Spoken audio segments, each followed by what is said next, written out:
अबकारी नीति आसव संस्कार एथिपाई चली विचार विमर्श राज्य में चोरामद कारोबार ने प्रतिक्रिया रखिंट अबकारी मंत्री पृथ्वीराज हरिचंदन।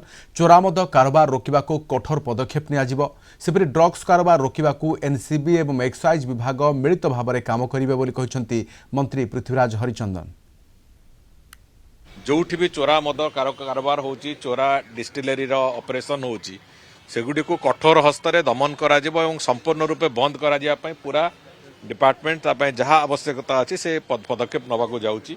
ड्रग्स एवं अन्य गुड़िकर जो प्रभाव विस्तार हो विभिन्न अंचल तापाई जॉइंट ऑपरेशन एनसीबी आउ एक्साइज डिपार्टमेंट जॉइंट ऑपरेशन केमिति हबो एवं सेगुड़िक भी कोभली भाव में पूरापूरी भाव में शून्य स्थिति को नियाजिबो से बाबद भी सरकार ता बाबद भी ब्रेनस्टॉर्मिंग चली बहुत चर्चा आलोचना चली। मधुसूदन दास को आरंभ करी हरिकृष्ण महताब पर्यंत विजु पट्टनायक पर्यंत समस्त महापुरुष मान प्रति आमर यथेष्ट गभीर सम्मान अच्छी एवं सेमानंकर पूज्य पूजा जमी ठीक ढंग से हम से कथा सरकार तार पूरापूरी प्रचेष्टित रहिबे।